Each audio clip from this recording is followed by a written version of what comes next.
Hello, my name is Martin and welcome back to another video. This here is Liverpool Road Station and it's the Manchester terminus of the Liverpool to Manchester Railway.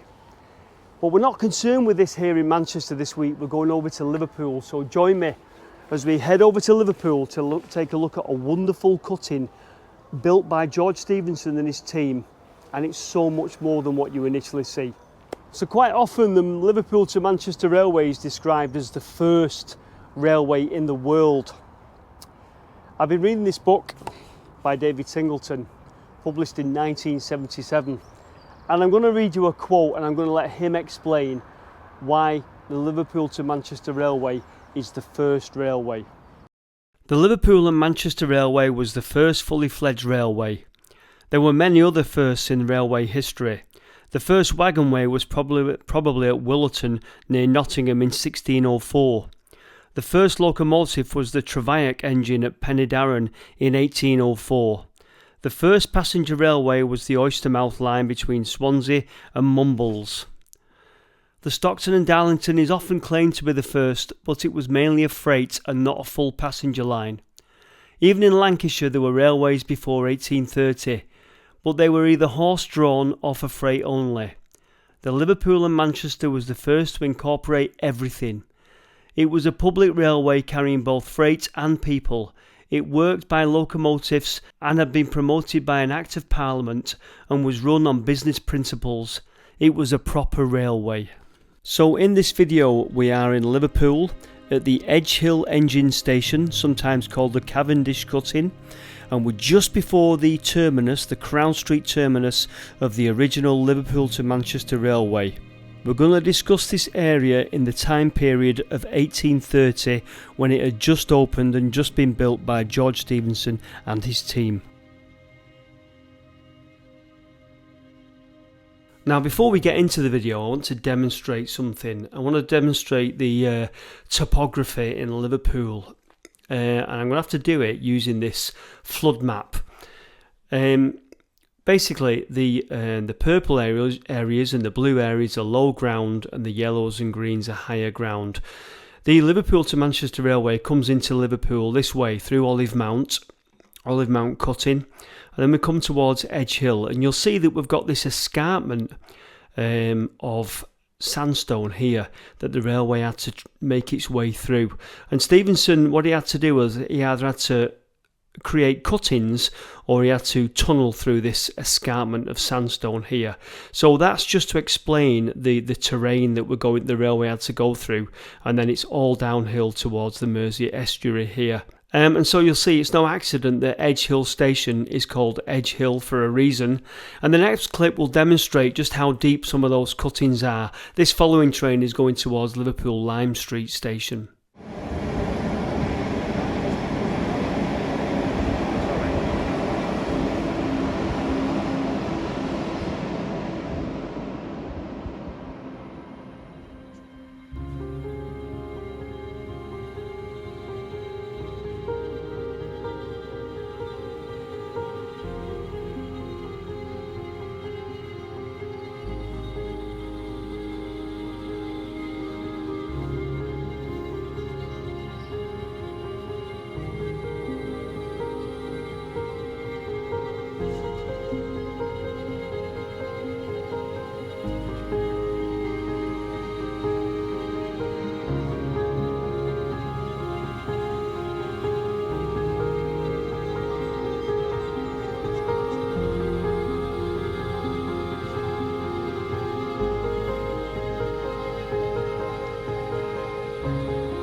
So we're heading up the cutting towards the Wapping Tunnel, and you'll have to forgive me if I get a little bit excited. In fact I think I can see it up ahead, but everywhere you look in here now, railway history. As you saw that gas lamp, that gas light sticking out the wall, absolutely amazing.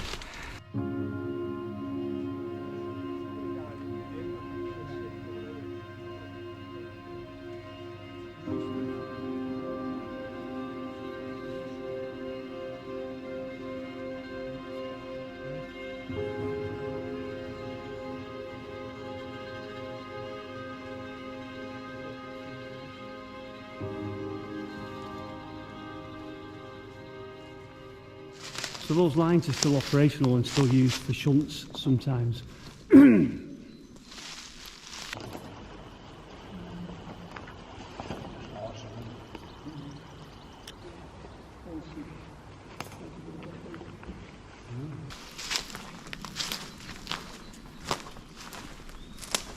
Now this is a permission visit, so we've got a Network Rail guide with us, and thank you very much to Network Rail for allowing us down here.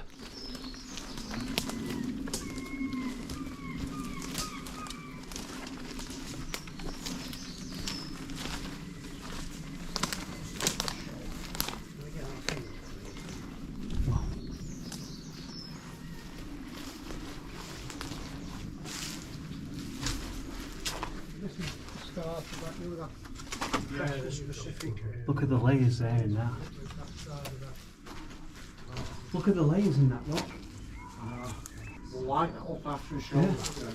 Look at the layers in that. That's quite cool. Yeah. Unbelievable. So we're here in the Cavendish cutting, and just at the end there are the tunnels that we're going to eventually look at. But for me, this cutting alone is just amazing to be here. The fact that they hit this escarpment, so they came from Manchester, they came towards Liverpool and they hit this sandstone escarpment, and they had to take the railway through at level, so they had to cut through the rock. And what do we reckon? Difficult to tell. I'm going to guess about 50 foot maybe. These recesses that are cut into the rock, we think were for storage. There's some further down that actually had these static steam engines in them. So yeah, we think storage. And then look at this, I mean, just the detail everywhere. And then some sort of plates been there. And look at this up here on the side.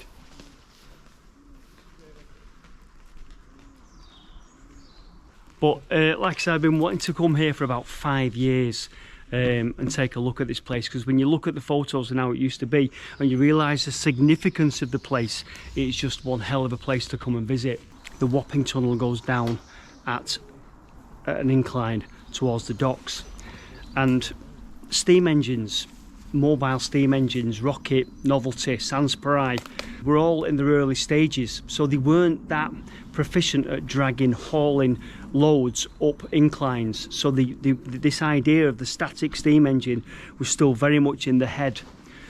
So here they had static steam engines, and they hauled the trucks from the docks up by rope, initially by rope, a hemp rope, which later got turned into a steel rope. But that was the technology they were using, and that was via the Wapping Tunnel. Eventually, as steam technology progressed, the locomotives were able to haul loads up the slight incline of the tunnel. But I'll show you some pictures of how this used to be. Now, I want to talk you through this wonderful drawing here. I've already mentioned to you the issue of the locomotives not being able to haul the trucks up from through the Wapping Tunnel, and also George Stephenson was asked to create something decorative for this cutting to make it look good, and what he built was this thing here, which is wonderful, which is called the Moorish arch. Moorish architecture apparently, but this was the Moorish arch, and what he did was, in here he housed static steam engines to operate a rope haulage system. This thing, as beautiful as it was, actually created, as you can see, a bottleneck within the cutting. So it eventually got demolished, and it was demolished in the mid 1800s, around about 1860, I think. This drawing, by the way, is from opening day, September the 15th, 1830. And what's striking about it is obviously the pomp and the splendour, but look at the people just walking round on the track in the Sunday best and the frocks and everything. It was quite a thing, and the crowds along the top up there. Now, a couple of things that are relevant to our video. Obviously the Moorish arch is gone, but clock these stairs, and then just underneath the stairs here are some of those, the arches that I'm going to show you. And can I just add at this point that although this cutting now is very derelict and overgrown, to be able to stand down here and stand in this setting and know where you are in such a historic place I was actually blown away by the idea of where I am. And although I might not appear it all the time, I'm aware of these drawings, and I'm aware of history, and I'm aware that I'm stood down here looking at these arches and these steps. The Moorish arch, George Stephenson's adornment to this place, and just the love and the lavishness which they laid upon it. They knew they were creating something that was a pioneer of its time. Nothing like this had been done before. And there stood the Moorish arch. This is almost a religious experience for me. 5 years ago, when I wanted to originally come here and take a look down here, I thought you could still come and see the Moorish arch. Unfortunately, I didn't realise it was demolished in 1860. But that archway there was possibly the back end of where one of the static steam engines was. Some more archways now down there, as you can see there, so we'll go and take a look at those. Okay, so on the subject of the inadequacy of the locomotives at the time, particularly in working on inclines, I'm going to read you a quote from the director's report, and it's round about early days of the railway, so I'm guessing 1830, 1831 this.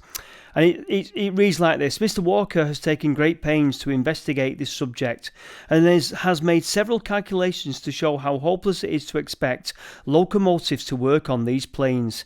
He states that the effect which an engine weighing with its tender only 10.5 tons is only able to just move its own weight up the hill at 10 miles per hour, and consequently an additional number of engines could do no good, as the weight of each would be its load. Adding, it would consequently be doing an injury to the locomotive system to apply it to this work for which it is evidently unfit. So they're still having problems with the locos. The locos still can't work that gradient down in the Wapping Tunnel.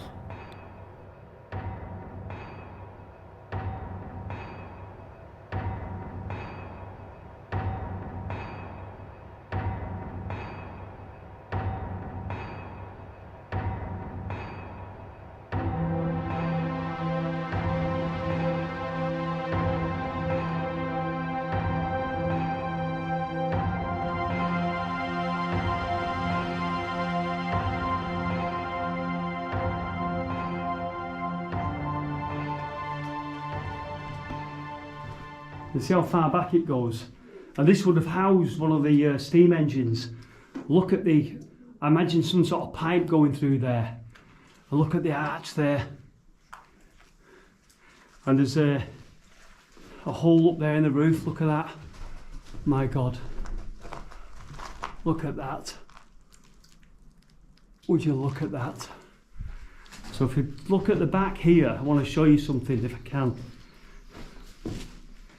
So there, that's going through to the next arch there, and then if you look there were flues. These ones here, these round ones.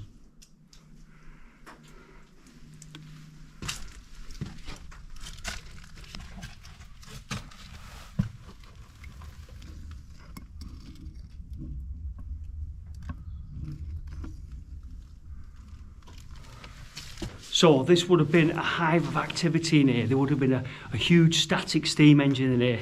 And like I've just shown you back over there at the back, they cut flues through the rock up to 2 great big chimneys that stood at the back over here. I'll show you in a minute. Okay, so this is now looking the other way towards the tunnels, and eventually you will see these 3 tunnels here. But what I want you to draw your attention to is the cutting, obviously, and the arches, as I've said, and you can just see in this drawing, peeping there and peeping on that side, is these static steam engines that haul the rope haulage system for the Wapping Tunnel, this one in the middle. So there's the static steam engines there, hidden away in the arches. There's our stairs, and the flues for these steam engines were cut through the rock, into the rock, and I'm hoping to show you some, and they came up to these chimneys here on the top here. Now these chimneys have gone now, but they were absolute, again at the time, they were absolute splendid to look at, and they became known as the Pillars of Hercules. But the flues, like I say, were cut through the rock up to these chimneys here. We can't get up here because the base of this one is still around, but we can't get there because it's a schoolyard and we can't get in. So there's not a great deal to see, but I'd like to show you the base. But there you go, that's now looking the other way, and you will see we come to these tunnels. The two chimneys were I'm not sure if they were about 100 foot high. So one stood there, and there was one on the other side there. And I've probably showed you a picture so you can relate what you're seeing here with the tunnel in the background and the cut-in with the chimneys that stood there. This is fascinating. Right, second arch, we're going to go and take a look in now.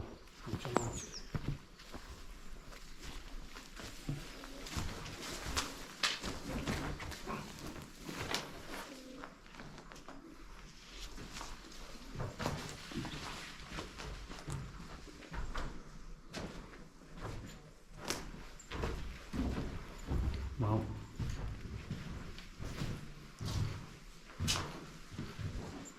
You see that's the other side of the little passageway that goes into the other archway there. And then there's our flue. Yep. Cut into solid rock there. You can see the pick marks. Regular side, something we see quite a lot, that the regular pick marks. And then obviously there was some sort of rear tunnel that adjoined all these arches. Oh, look at that. Amazing. These steps here. Again, up there. You see up there? So I suppose these rooms really would have been boiler rooms. There would have been great big boilers in here. And that's definitely where a flue would have gone from the boiler up there and probably onwards, cut through the rock, like I say, over to the chimneys. Amazing, absolutely amazing to be here. Telling you now, and we've not done the tunnels yet. So if you look at the steepness on that, people came down there.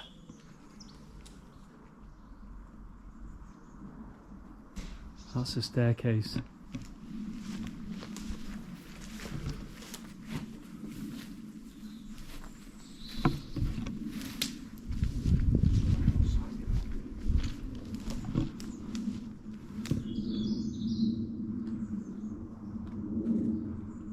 And even up there, there's detail in there.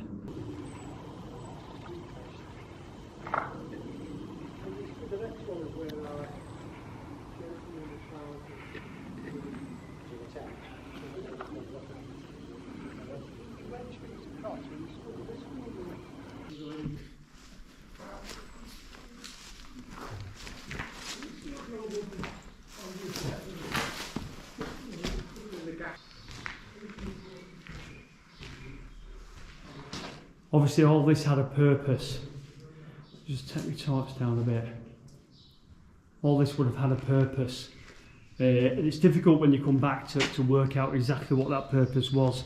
If you go down here, I think this is that rear tunnel that joins all the...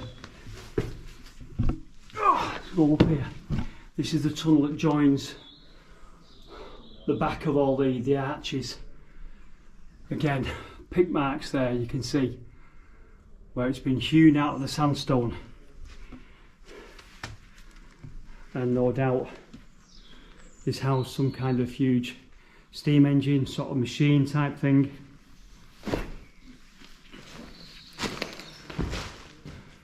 And then another, whether that's a flue or not, I'm not quite sure. Let's go and take a look at that. It's hard to know exactly what all these rear tunnels were. This whole area was known as the engineers' station, so it's where they hitched up the carriages and wagons back up to locomotives onwards to Manchester. So a lot of storage, a lot of engineers working down here, offices. If you look at this here, right, there's an actual fireplace there, and its flue would be cut into the wall and would join the other flues from the other boilers. Or actually, I think it went on the outside, that flue. Yeah, I think it came out here. There used to be a little metal chimney type thing here. There's so much going on here. I'd need to spend about 4 days here, to be honest with you. There's so much. If you look at the detail in the wall, the cuttings there in the wall, holes everywhere. Everything's had a purpose, everything's been there for a reason.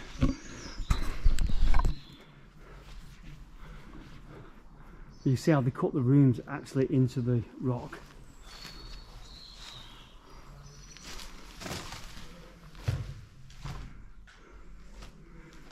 Unfortunately, the graffiti artists have got here before us.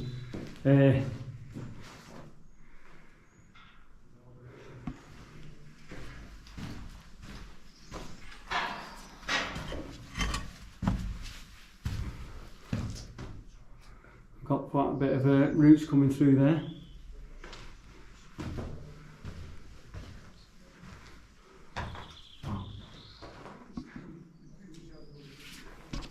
So, 3 tunnels. Now if I've done my homework correctly, this one here, this smaller tunnel, is the Crown Street tunnel. This went through to Crown Street Station, the original terminus of the Manchester-Liverpool Railway. The middle tunnel there, the Wapping Tunnel, went down to the docks on a slight incline.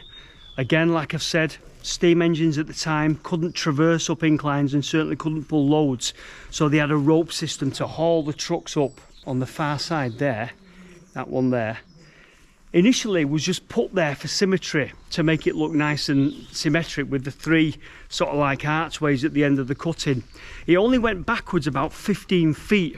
Eventually they decided what they'd do is they bored it out as a full tunnel, and it went to a goods yard at Crown Street.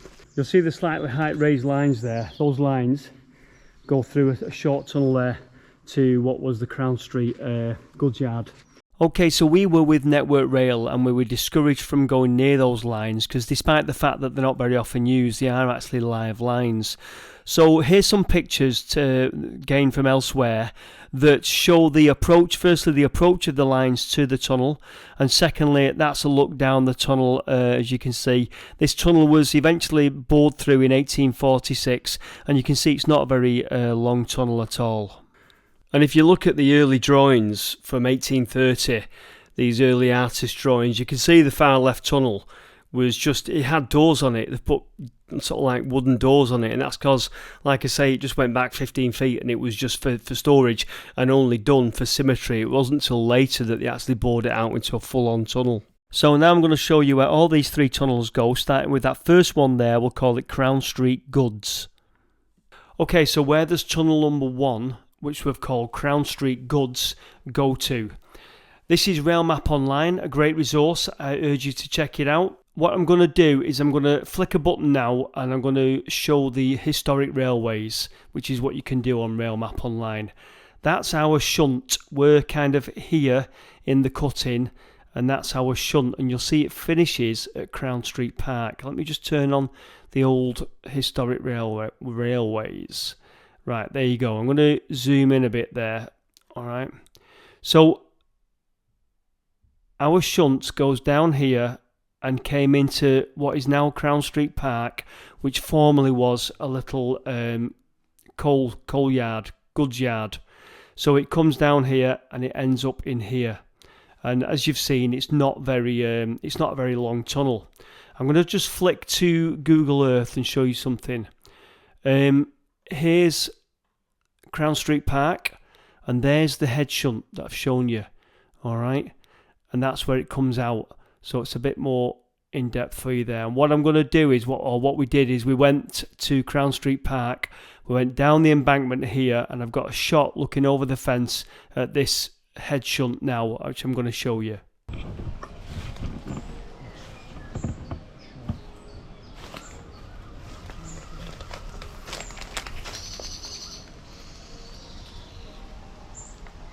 Double fenced inside as well. Okay, so the next tunnel we're going to look at where it goes, the Wapping Tunnel. Okay, middle tunnel, the Wapping Tunnel. Where did it go to? Here it is, runs down here and probably is the longest tunnel, and it basically goes all the way down here, underneath Liverpool, all the way down here to the docks down here. Splits into 3 here, which I can show you later. Splits into 3 and came into some yards here right near the docks. Wapping Dock. There you go. So quite a long tunnel, and we'll be walking the whole length of that in this series of videos. Now, I've talked a lot about this haulage system, this rope haulage system that brought wagons up from the docks into the engine cutting here at Edge Hill. That haulage system, I don't claim to know how it worked. However, there was a programme made in 1986, an educational programme for children that was talking about this area, and they managed to get these shots of how the rope haulage system worked underneath the track. And I took two screenshots from that programme, which is actually here on YouTube, and there you go. So it kind of operated underneath the tracks. Again, I can't explain it entirely, but that'll give you an insight into how this worked. And unfortunately now, since 1986, it's all been filled in, the place is overgrown, and we don't get to see those little under track tunnels. And finally, on the far right, the Crown Street Tunnel. Commenced in 1826, it was completed in 1829, and this tunnel took the passenger services through from the cutting through to Crown Street Station. It's got a slight, from what I'm reading, it's got a slight incline on it, and so again, locomotives didn't work all the way through from the cutting to Crown Street Station. Carriages were hauled up into the station, and then they ran by gravity with a brakeman back down into the Edge Hill engine cutting. Okay, so still on this subject of static steam engines versus mobile locomotives, they're still doing experiments even at this point. I'm going to read you this section now from the director's report. So this is they're working with novelty that had been in the Rainhill trials, and I'll just read it briefly. An experiment which has been made with the novelty, which since the competition, the Rainhill trials, has undergone considerable alteration. An additional cylinder expressly for working the bellows has been applied, and more effectual communication made between the horizontal boiler and the steam reservoir. The pipe which conveys the heated air from the furnace has also been lowered in order to prevent a recurrence of the accident which proved fatal to it during the trials. All these are decided improvements and have enabled the engine to work for a much longer time together than it was before capable of doing. So they're still working on these engines. They're still doing experiments with the initial steam engines from the Rainhill trials, trying to get them more efficient, trying to get them to haul these loads for longer distances and ideally up inclines, and eventually they will be successful. But I just thought that excerpt there sort of illustrates the ongoing experiments that they're doing to try and get these locomotives to do more work. Okay, so tunnel number 3, far right, the Crown Street Tunnel, is this top one here. Came along here, and it ended roughly where the park is again, just here at Crown Street Station. Alright, now I'm going to show you on Google Earth where it comes out. Okay, so here we are on Google Earth, Crown Street Passenger Tunnel, far right. This seems to go this way, along here, just north of the park, and I think it comes out around about here, this area here, and then just beyond here is Crown Street. Just off the map there is Crown Street. So these are bridge parapets up here, and it's now, the end of it is now landscaped into the park. So yeah, this park, as I say, was a goods yard. And then Crown Street was here, and the station seems to have been around about in this area here, end of tunnel around about here. This is an event for the Wapping Tunnel. The Wapping Tunnel is running this way now underneath here.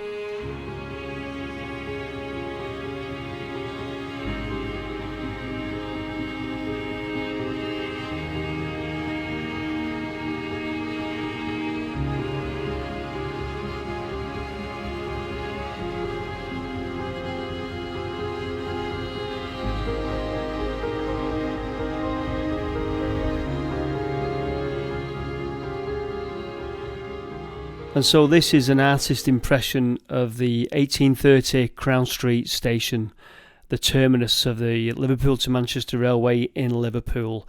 And if you look in the distance, you can see the other end of the Crown Street tunnel there.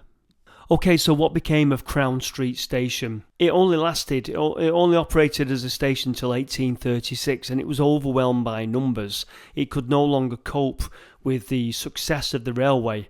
And if you look at its location here, compared to where the city centre is, it was kind of on the edge of the city centre.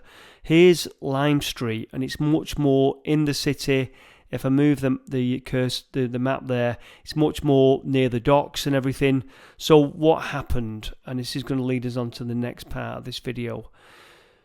Crown Street closed as a station, and what they did was, if we go back to Edge Hill, there's our cut-in.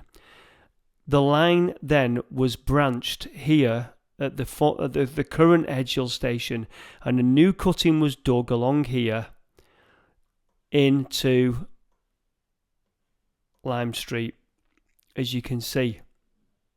Now, this initially from Edge Hill was operated again on an incline. It was on a downwards incline towards Lime Street. So this idea of static steam engines or static engines to winch the coaches up and down from Lime Street to Edge Hill was still in place. So something fascinating happened. Where's our cut-in? There it is. What they did was, the static steam engines here at the engine station, they piped steam over to Edge Hill here to operate the machines to hoist the passenger trains out of Lime Street. So they built a tunnel, a steam tunnel, and I'm not plotting it correctly, but the steam tunnel goes roughly this way over to Edge Hill, the current Edge Hill station, to power machines, to hoist the passenger carriages up from Lime Street. So at the beginning of this video, you saw a little tunnel with steps built into the rock. We're going to go back to that, and that is the steam tunnel. So here we are, our little tunnel again, complete with steps cut into the rock, and this will give us access to the steam tunnel.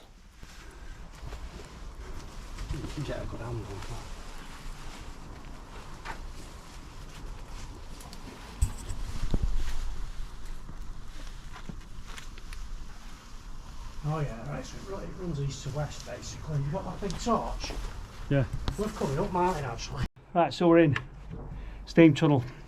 Short archway access to it, and it runs that way. East to west. Right, come round here now and I'll carry on lighting it. Wow, wow, wow, wow. Wow, that's incredible. So this carried pipes, like I say, to Edge Hill. I think Edge Hill station, which is not far. And just down here, there was two engines. Yeah. Brought the steam through. And again, for the winding mechanism for Lime Street this time.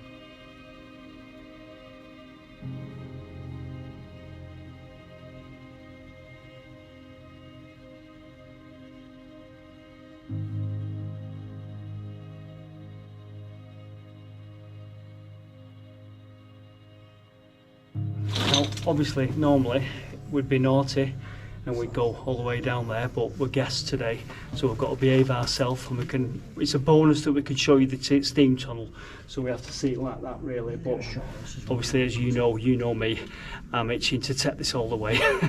But that is absolutely incredible, and a bit of a bonus for us, that. Okay, so getting out of the mat now, isn't it? Right, here we go. Nettle City. It was very nice of them to put this stone ladder in, weren't it? Yeah. Nice gloves as well. Yeah. Your maybe's coming out. Yeah. Right. There we go. Do you want these? So there you go. There was so much footage. I was going to actually do the cutting, and I was going to do the Wapping Tunnel as well in one video, but there was so much to see just in the cutting that I've made it into 2 videos.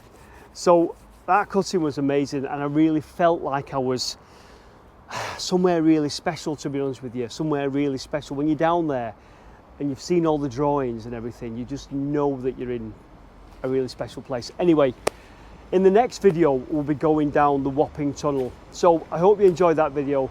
Thanks very much for watching, take care, and I'll see you in the next one. Bye for now.